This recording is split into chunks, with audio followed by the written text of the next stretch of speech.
Hi all, yes, thanks very much Colin for handing it over to me there. This webinar is just on the return to work post-COVID-19, just a general overview on what's required of you as businesses to have in place prior to the reopening. Okay, just a little bit about myself. My name is Ashby Dwyer. I've worked in health and safety for many years across a wide range of industries. In my current role, I assist clients with the implementation, management and review of their safety management systems. I also advise Peninsula's clients on all matters of safety, health and welfare at work. Okay, the agenda for this webinar is as follows. The return to work safety protocol, first and foremost. A little bit about the roadmap for reopening. What should we have in place right now and what kind of documents do we need to have in place? And as Colin mentioned earlier, we'll open up the floor to a Q&A session at the end. So any questions, I do encourage you to submit them. Okay, so the return to work safety protocol, it was released on the 9th of May. It's intended to support employers and workers to allow you to put measures in place that will prevent the spread of COVID-19 ultimately in the workplace. It applies to all businesses, large and small, and I hope to summarise and clarify it for you via the webinar. Okay, so there has been quite a few changes, I think almost week on week changes with regards the roadmap for reopening. As you can see, we're in an accelerated phase 3 at the minute. Just a very brief outline on what's happening, I suppose, Monday the 29th of June. Community health, I suppose they are recommending that you wear face coverings where you cannot maintain a 2-metre social distance. So there's even talks as well, I suppose just for yourselves when you're out and about. If you're using public transport, they are talking about this becoming compulsory, so you'll have to wear a mask, okay? With regards to the education sector, adult education activities will be allowed to resume. And again, the creches are hoping to reopen for the essential workers or the people who are going back to work. With regards, I suppose, retail outlets, other commercial kind of other work activities as well, they will be allowed to reopen so long as they are fully compliant with the protocol document. And I suppose just to make you aware, they will be monitored by the state agencies. Socially, the restaurant and the bars will be open. Again, there's a good few restrictions around that. Cinemas, theatres and religious organisations. Most sporting activities again will be opened up on Monday. Travel as well, they're still saying avoid non-essential travel. And again, I think an ongoing phrase, work from home where possible.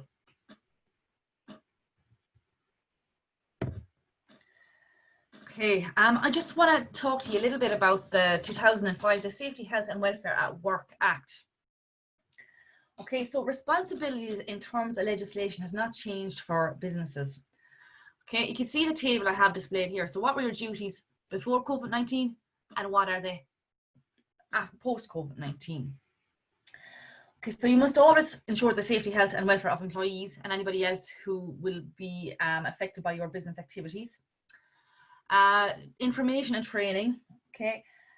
Previously, you would have kind of considered things like manual handling training if the job involves heavy lifting, first aid training, things like that, inductions into the workplace.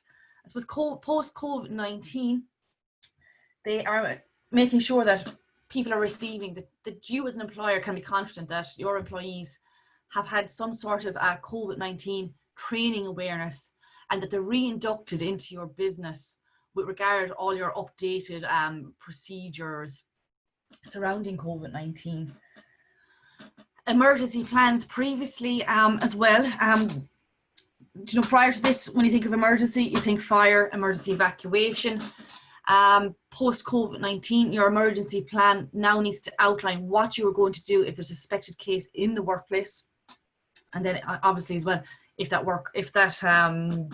person has been a confirmed case.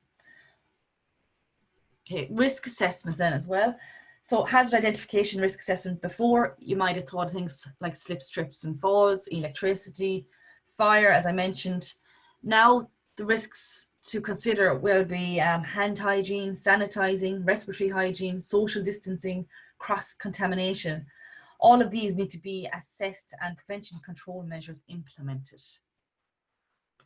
Okay.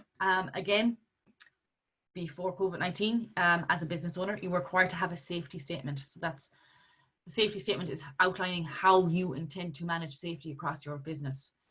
Post COVID-19, your safety statement needs to be reviewed to make sure that it captures all the COVID-19 elements. A COVID-19 policy included surrounding infection control. Okay, you were always, as well, I suppose you had to be compliant with the legislation. Okay, the law is there, it's there for a reason. Now you have to comply with this protocol document.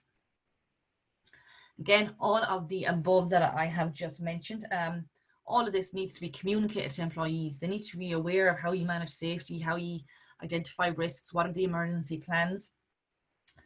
So I suppose with the requirements of this protocol and the new COVID-19 documents, you need to communicate them to employees and keep recorded evidence that it has been communicated to them also.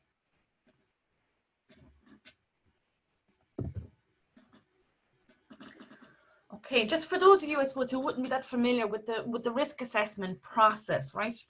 A risk assessment is a term used to describe the overall process where you identify specific hazards in the workplace and you determine appropriate ways to eliminate the hazard or reduce the risk to as low as possible. I have displayed here the hierarchy of control. So I suppose the control measures you should consider first versus last, the most effective to the least effective. So if you look at the downward pyramid, I suppose here, with regards elimination, okay, guys, COVID-19, there's been no vaccine developed yet, so this is impossible at the moment.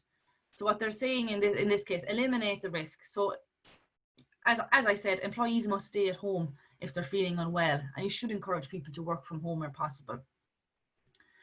The substitution element here, the next level, unfortunately, there is no option to substitute coronavirus for a less hazardous one. So that is not an option at the moment. Engineering controls, these are kind of the physical controls that you can implement in the workplace. A few kind of suggested things would be having a max capacity, so a limited number of people in your premises. The physical distancing, okay, so trying to maintain that 2-meter distance, using barrier tape, signage, I suppose minimizing the routes people take by implementing a one-way system. And again, your hygiene as well, so your sanitization points, the workstations themselves, any equipment that you're using that is cleaned and disinfected before and after each use. Your administrative controls then. So examples of administrative controls would be, I suppose, staggering people's return to work. So to limit the amount of people in the office, limit the amount of people exposed, maintaining the 2-meter social distance, staggering break times. Okay, again, with regards to communal areas, again, limiting the amount of people in there through altered kind of schedules. Personal protective equipment here, you can see this is the last on the list, and in addition to COVID-19, it should always be used as a last resort. Okay, so where there are instances where you can't do all of the above, you should be wearing your face mask. Okay, so within that 2-meter social distance, you should be wearing some sort of personal protective equipment, whether it's a face shield or a face mask. Again, that will be determined by your own premises in individual risk assessment.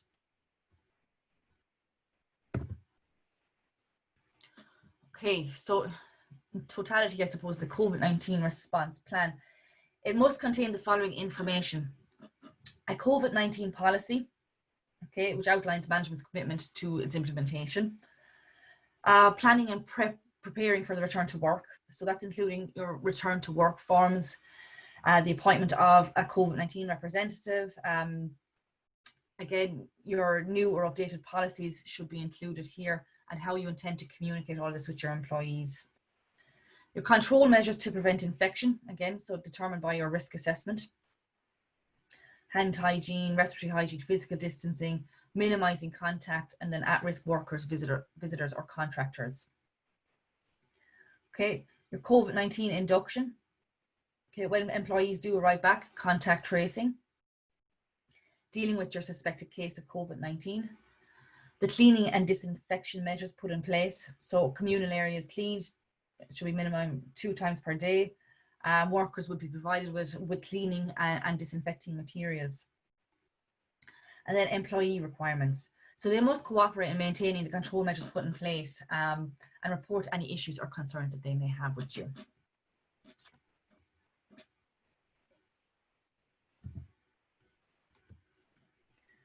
Okay, I mentioned earlier as well that I suppose Peninsula as a business, we advise clients on all aspects of safety and health. Something that's often omitted is their welfare. Okay, and under that you do have a duty of care to your employees with regards to their well-being and mental health well-being also. So the spread of COVID-19, I suppose it's a new and challenging event for everybody. Everyone's lives and routines have been affected by the measures introduced. Okay, so employers should ensure workers are made aware and have access to any business-provided employee assistance program or occupational health service. Stress and anxiety from the pandemic being brought into the workplace, or even people, for those who are still working at home, is heightening the need for good mental health policies and control measures.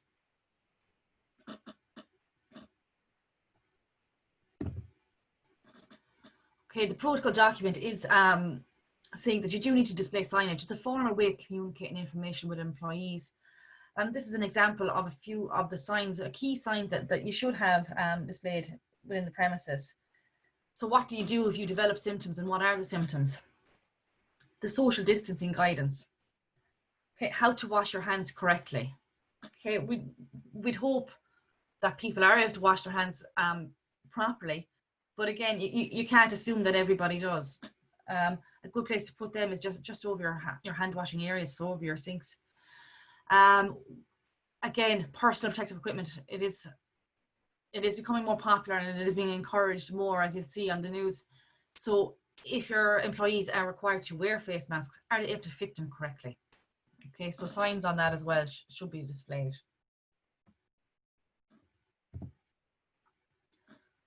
Okay, the return to work questionnaire then as well.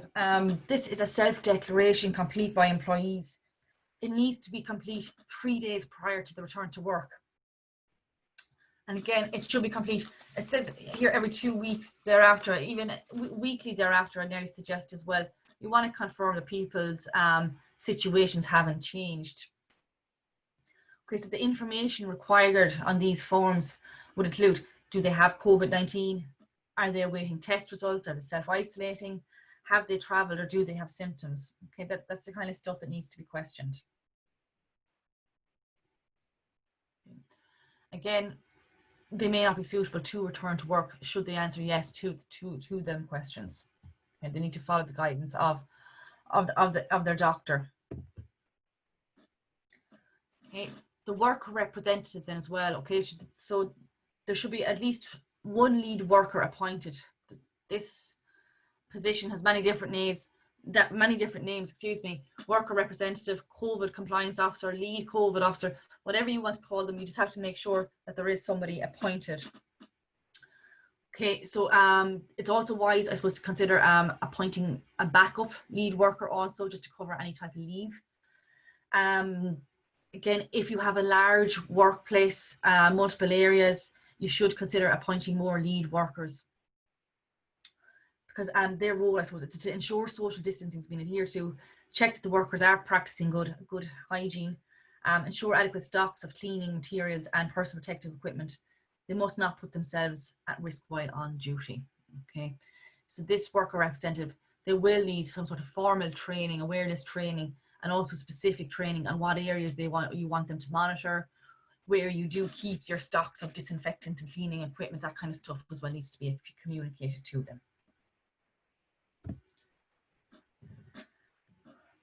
Okay, I mentioned as well, your employees, they'll have to be re-inducted into the workplace. Okay, so things that need to be communicated to them. Have they completed the return to work form? Have they completed the COVID-19 general awareness training?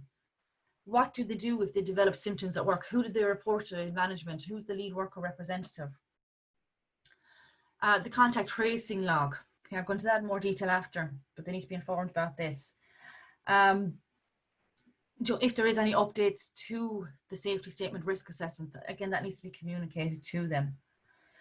They've been informed of any shift changes, and again, if you do have an employee assistance program or occupational health service, that has been, the information has been redistributed to them.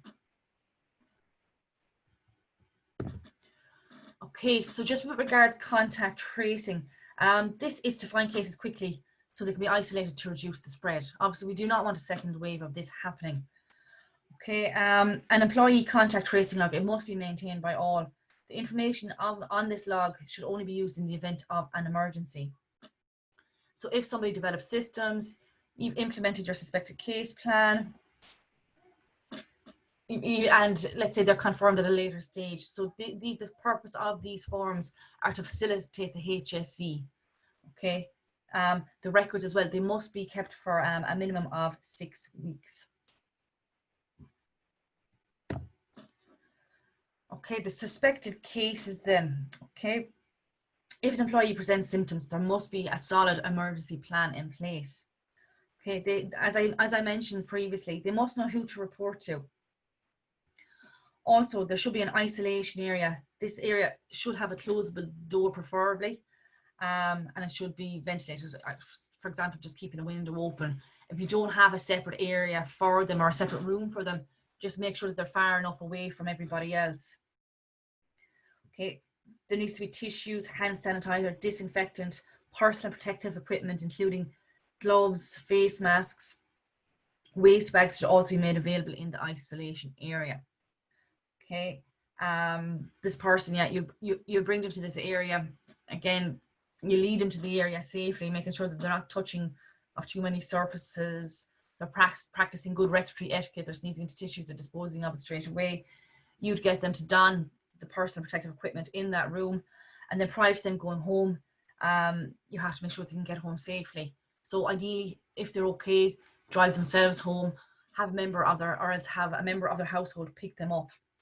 They should avoid public transport at all costs, again, just to avoid community spread. Okay, you need to advise them to contact their GP straight away and self-isolate until they receive further instruction from their GP. Just with regards to the waste as well, there's a few questions that have come in previously. What to do with this excessive waste, okay? So make sure obviously that you have more bins around the place. They have said it would suffice, so any of this possible waste, that it is just double bagged. It's left for a period of 72 hours before being put into the general waste.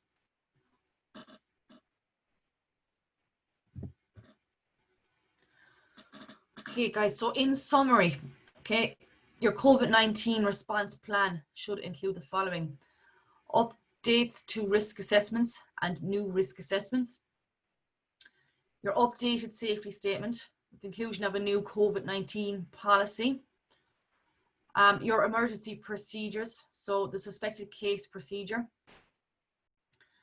the training and induction, how you're going to roll out the training, how you're going to re-induct employees, the appointment of lead workers, and then how you're going to manage the return to work, distributing the return to work forms, and how are you going to facilitate contact tracing. Okay. I suppose just with regards to all of this COVID-19, in addition to kind of employee, customer loss of confidence in the business, like failure to, I suppose, implement everything that's required may carry legal risk for the company in the future. I suppose, guys, by having this implemented, it's a contingency plan essentially.